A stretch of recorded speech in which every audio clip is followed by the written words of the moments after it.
ಭಾಳ ಖುಷಿ ಅನಿಸಿದೆ. ಮತ್ತು ನಾವು ಮಾಡ್ತಿರೋದು ಇಷ್ಟೇ, ಇನ್ನಷ್ಟು ಮಾಡಬೇಕು ಅನ್ನೋ ಒಂದು ಪ್ರಚೋದನೆ ಸಿಕ್ಕಿದೆ. ಅದು ಹೇಳಿಕ್ಕೆ ಸಾಧ್ಯ ಇಲ್ಲ. ನಿಮ್ಮ ಎಷ್ಟು ವರ್ಷಗಳಿಂದ ಕಾಲದಿಂದ ಈ ರೀತಿಯಾದಂಥ ಸೇವೆ ನಡೀತಾ ಇದೆ? 50 ವರ್ಷ. 50 ವರ್ಷ ಎಲ್ಲರೂ ನಮ್ಮವರೆಲ್ಲ ಜಾಯಿನ್, ನಮ್ಮ ಕಮಿಟಿ ಮೆಂಬರ್ಸು, ಸೆಕ್ರೆಟರಿಗಳು ನಾವಿಬ್ಬರು ಶುರು ಮಾಡಿತ್ತು. ಆಮೇಲೆ ಎಲ್ಲ ಕಮಿಟಿ ಮೆಂಬರ್ಸು ಎಲ್ಲ ಒಗ್ಗಟ್ಟಿನಿಂದ ನಮ್ಮ ಸ್ಟಾಫ್ಸ್ ಇದ್ದಾರಲ್ಲ ಅವರೆಲ್ಲ ಇಲ್ಲಾಂದರೆ ನಾವೇನು ಮಾಡೋಕ್ಕಾಗಲ್ಲ. ಅವರು ಸಹ ಇದು ಮಾಡಿದ್ದಾರೆ. ಮತ್ತು ನಮ್ಮ ಹಳ್ಳಿಯವರು ಸಹ ಸಪೋರ್ಟ್ ಕೊಟ್ಟಿದ್ದಾರೆ. ಎಲ್ಲರೂ ಸಪೋರ್ಟ್ ಕೊಟ್ಟು ಜೊತೆಯಲ್ಲಿ ನಮ್ಮ CSR ತಗೊಳ್ಳೋಕ್ಕೆ ಕಂಪ್ನಿಗಳು ಮುಂದೆ ಬಂದು ವ್ಯವಸ್ಥೆ ಮಾಡಿಕೊಟ್ಟಿದ್ದಾರೆ. ನಮಗೇನಂತಂದರೆ ಭಾರತ ದೇಶದಲ್ಲಿ ಬಡತನ ಇರಬಾರ್ದು, ಅವರು ಎಲ್ಲರೂ ಒಂದು ಸುಖಕರವಾದಂಥ ಜೀವನ ಮಾಡಬೇಕು ಅನ್ನೋದು, ಅದೆಲ್ಲ ಕಾಡು ಜನರಿಗೆ ಮಾಡಬೇಕಂತ ನಾವು ಇದು ಮಾಗಡಿ ಇದು ತಗೊಂಡಿದ್ವಿ. ಅದು ಇದಾಗಿದೆ. ಆ ಮಾಗಡಿನ ಕಾಡು ಜನರು ಆ ಮಹಿಳೆಯರಿಗೆ ಎಷ್ಟು ಖುಷಿಯಾಗಿ ಧೈರ್ಯ ತೊಗೊಂಡಿದ್ದಾರೆ ಅಂದರೆ, ಒಂದು ಸಾವಿರಾರು ಜನ ಇರ್ತಕ್ಕಂಥ ಒಂದು ವೇದಿಕೆಯಲ್ಲಿ ಅಂಬೇಡ್ಕರ್ ಕುರಿತು ಲಾಸ್ಟ್ ಟೈಮ್ ಆವಾಗ ಮೈಕ್ ಇಟ್ಕೊಂಡು ಮಾತಾಡಿರ್ತಿಲ್ಲ, ಅದನ್ನು ನಂಗೆ ಭಾಳ ಖುಷಿ ಆಯಿತು. ಅಷ್ಟು ಮುಂದೆ ಬಂದಿದ್ದಾರೆ. ಮತ್ತು ಅವಾರ್ಡ್ ಸಿಕ್ಕಿದೆ ಅವರಲ್ಲಿ. ಕಾಡು ಜನರಿಗೆ ಅವಾರ್ಡ್ ಸಿಕ್ಕಿದೆ ಅಂದರೆ ಅವ್ರು ಬೆಳೆದ್ರು, ರಾಗಿ ಬೆಳೀಲಿಕ್ಕೆ ದುಡ್ಡು ಬಂದಾಗ ಅದೆಲ್ಲ ಉದ್ದೆಲ್ಲ ಮಾಡಿ ಬೆಳೆದಾಗ ಒಳ್ಳೆ ರಾಗಿ ಸಿಕ್ತು ಅಂಥೇಳಿ GKVK ಅವರು 25 ಜನ ಮಹಿಳೆಯರಿಗೆ ಅವಾರ್ಡ್ ಕೊಟ್ಟರು ಮತ್ತು ಸರ್ಟಿಫಿಕೇಟ್ ಕೊಟ್ಟರು. 5,000 ರೂಪಾಯಿ ಬಹುಮಾನ ಕೊಟ್ಟರು. ಅವರಿಗೆ ಅವ್ರ ಜೀವನದಲ್ಲೇ ನೋಡಿಲ್ಲ 5,000 ರೂಪಾಯಿ ಕೈಗೊಂಡು ಕೊಟ್ಟು. ಅಷ್ಟು ಖುಷಿಯಾಗಿ ಅವರು ಖುಷಿಪಟ್ಟಿದ್ದಾರೆ. ಜೊತೆಯಲ್ಲಿ ಒಬ್ಬ ಗಂಡಸರು ಅದೇ ಇದರಲ್ಲಿ ಇದನ್ನು ತೆಗೆದು ಏನು ಹುಲ್ಲು ಬಂತಲ್ಲ ಅದು ಮಾರಾಟ ಮಾಡಿ 1 ಲಕ್ಷ ರೂಪಾಯಿ, ಕಾರು ಜನರು 1 ಲಕ್ಷ ರೂಪಾಯಿ ಮಾಡಿದ್ದಾರೆ ಅಂದರೆ ಎಷ್ಟು ಖುಷಿಯಾಗುತ್ತೆ. ಭಾಳ ಖುಷಿಯಿಂದಿದ್ದಾರೆ ಎಲ್ಲರೂ. ಈಗ ಅವರಿಗೆ GKVKನವರು ಅವಾರ್ಡ್ ಕೊಟ್ಟು ಫಂಡ್ ಕೊಟ್ಟಿದ್ರು. ಸೊ ಹೀಗೆ ಮತ್ತು ಸುಮಾರು ಜನಕ್ಕೆ ಹಸುಗಳಿರಲಿಲ್ಲ, ಅದಕ್ಕೆ ಕೆನರಾ ಬ್ಯಾಂಕ್ನವರನ್ನು ಕೇಳಿಕೊಂಡು ಉಚಿತವಾಗಿ ಸಾಲದಲ್ಲಿ ಕೊಡಿಸ್ಬೇಕು ಅಂತ ಮೈಂಡ್ ಬಂತು. ಆದರೆ ತಕ್ಷಣ ನೆನಪಾಯಿತು CSR ಫಂಡಿಂದ ಅವ್ರಿಗೆ ಕೊಡಿಸೋಣ ಅಂತ ಹೇಳ್ಬಿಟ್ಟು ಅವರು ಒಪ್ಕೊಂಡೇ ಬಿಟ್ಟರು. ಒಪ್ಕೊಂಡು ಎಲ್ಲ ಸುಮಾರು 62 ಜನಕ್ಕೆ ದೇಶೀಯ ಹಸುಗಳು ಬೇಕು ಅಂತ ದೇಶೀಯ ಹಸುಗಳನ್ನ ಕೊಡಿಸಿದ್ವಿ. ಅದು ನಮ್ಮಲ್ಲಿ ಕೋಆರ್ಡಿನೇಟರ್ ಒಬ್ಬರಿದೆ ಗಂಗಾಧರ್ ಅಂತೇಳಿ, ತುಂಬ ಸರ್ವಿಸ್ ಮಾಡ್ತಿದ್ದಾರೆ. ಮತ್ತು ಹಾಸ್ಟೆಲ್ಗಳು, ಮಕ್ಕಳಿಗೆ ಹಾಸ್ಟೆಲ್ ಮಾಡಿದ್ದಾರೆ. ಸಮಾಜ ಕಲ್ಯಾಣಕ್ಕೆ ಅವರು ಆಂಬುಲೆನ್ಸ್ ಕೊಟ್ಟಿದ್ದಾರೆ. ಗೊತ್ತಲ್ಲ, ಹಳ್ಳಿನಲ್ಲಿ ಏನು ಸೌಕರ್ಯ ಇರಲ್ಲ ಅಂತ, ಅದಕ್ಕಾಗಿ ಏನಾದರೂ ಒಂದು ವೆಹಿಕಲ್ ಕೊಡಬೇಕು. ನಾವೊಂದು ಕಾರು ಸಹ ಅವ್ರಿಗೆ ಕೊಟ್ಟಿದ್ದೀವಿ ಓಡಾಡಲಿಕ್ಕೆ, ಮಕ್ಕಳಿಗೆ ಅದು ಮಾಡ್ಕೊಂಡಿದ್ದೀವಿ. ನಿಮ್ಮ ಆಟೋದು ಹೇಳಿದ್ನಲ್ಲ 30 ಜನಕ್ಕೆ ಅವರು ತಿಂಗಳಿಗೆ ಒಂದು 30,000 ರೂಪಾಯಿ ದುಡಿತಾ ಇದ್ದಾರೆ. ನಮ್ಮ ಸಂಕಲ್ಪ ಇದ್ದಿದ್ದು ಅವರು ಸಹ 30,000 ರೂಪಾಯಿ ತಿಂಗಳಿಗೆ ದುಡಿಬೇಕಂತ. ಆ ದುಡಿಯೋ ಒಂದು ವ್ಯವಸ್ಥೆಗೆ ಬಂದಿದ್ದಾರೆ.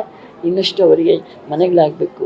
ಅವ್ರು ನಾವು 40-30 ಸೈಟ್ಗಳು ಕೊಡಿಸ್ಬೇಕಂತ ಆ ಸಂಕಲ್ಪನೂ ಮುಗಿತು. 40-30 ಸೈಟ್ ಕೊಟ್ಟಿದ್ದಾರೆ.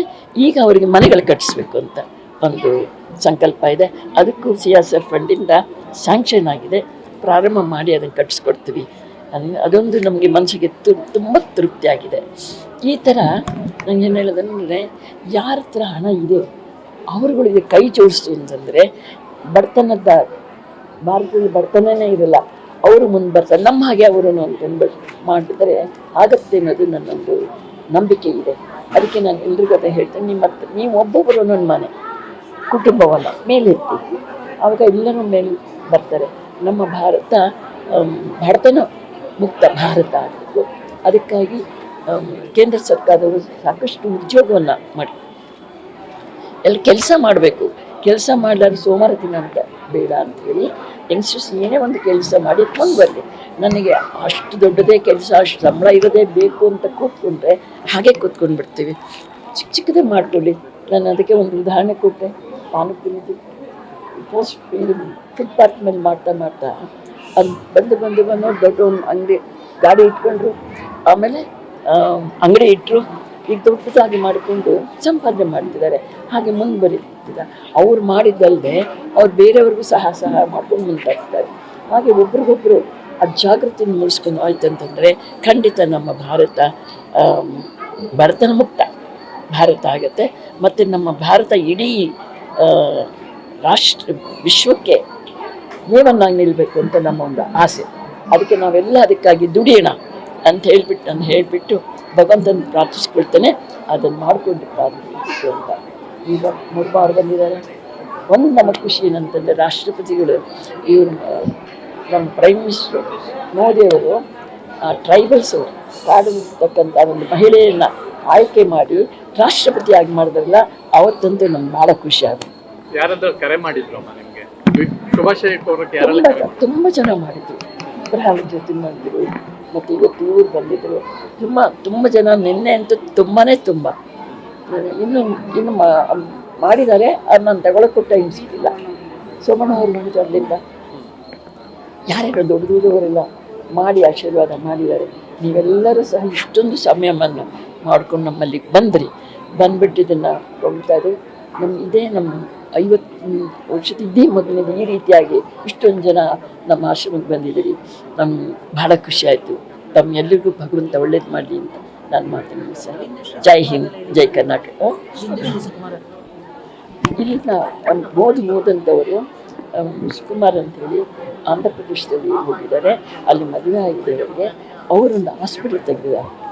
ಮೆಟ್ರೋನಲ್ಲಿ ಡ್ರೈವರ್ ಆಗಿದ್ದಾರೆ, ಲಾಯರ್ ಆಗಿದ್ದಾರೆ. ತುಂಬ ಎಲ್ಲ ಉನ್ನತ ಮಟ್ಟದಲ್ಲಿ ಕಾಲೇಜ್ ಸ್ಟೂಡೆಂಟ್ಸ್ಗಳು ಮುಂದೆ ಬಂದಿದ್ದಾರೆ. ಅದಕ್ಕೆ ಆ ರೀತಿ ಮತ್ತು ನಮ್ಮ ಇಲ್ಲಿ ಪಾಸಾದವ್ರನ್ನ ಬೇರೆಯಲ್ಲಿ ಇದಕ್ಕೆ ಏನು ಮಾಡ್ತಿದ್ದೀವಿ, ಅವರಿಗೆ ಕಾಲೇಜಿಗೆ ಕಳಿಸ್ಲಿಕ್ಕೆ ಬೇರೆ ಹಾಸ್ಟೆಲ್ಗಳಿಗೆ ಮಾಡ್ತಾಯಿದ್ದೀವಿ. ಸ್ಕಾಲರ್ಶಿಪ್ ಕೊಡ್ತಾಯಿದ್ವಿ. ಅಂದರೆ ಡೊನೇಷನ್ ಕೊಡಲಿಕ್ಕೆ ಡೋನರ್ಸ್ ತುಂಬ ಇದೆ. ಕೇಳಿದ ತಕ್ಷಣ ಆಯ್ತಮ್ಮ ನಾವು ಮಾಡ್ತೀವಿ ಅಂತ. ಅವರೆಲ್ಲ ಉತ್ತಮ ಸ್ಥಿತಿನಲ್ಲಿ ಓದ್ತಾ ಇದ್ದಾರೆ. ಅವರವರು ಕಾಲ ಮೇಲೆ ನಿಂತಿದ್ದಾರೆ. ಮತ್ತು ಮೆಟ್ರೋ ಡ್ರೈವ್ ಮಾಡಿದ್ದಾರೆ, ಕಂಡಕ್ಟರ್ ಒಬ್ಬರಾಗಿದ್ದಾರೆ. ತುಂಬ ಜನ ಅವರವರ ಉದ್ಯೋಗವನ್ನು ಕಂಡಿಡ್ಕೊಂಡಿದ್ದಾರೆ. ನಾವು ಬಸವ ಜಯಂತಿ ಮಾಡ್ತೀವಲ್ವ, ಆ ಬಸವ ಜಯಂತಿ ದಿವಸ ಅವರೆಲ್ಲ ಬರ್ತಾರೆ, ಬಂದು ಕೈ ಜೋಡಿಸ್ತಾರೆ. ಕೈ ಜೋಡಿಸ್ಬಿಟ್ಟು ಈಗ ಒಂದು ಹುಡುಗಿಯಂತೂ ಇಲ್ಲಿ ಓದಿದಂಥ ಹುಡುಗಿ ನರ್ಸಾಗಿ ಸಹಾಯ ಮಾಡೋದಿಲ್ಲ, ಆಕೆ ಮೊದಲನೇದು 50,000 ರೂಪಾಯಿ ಹಾಗೆ ತೊಗೊಂಡು ಕೊಟ್ಬಿಟ್ರು. ಅಂದರೆ ಆ ಋಣ, ಸಮಾಜ ಋಣವನ್ನು ನಾವು ತಿಂದಿದ್ದೀವಿ, ಸಮಾಜ ಋಣವನ್ನು ತೀರಿಸ್ಬೇಕು ಅಂತ ಹೇಳಿದ್ರೆ ನಾವು ದುಡಿದದನ್ನು ಮಾಡಬೇಕು ಅಂತ ಶಾಸ್ತ್ರ ಹೇಳಿದ್ರು. ಸರಿ.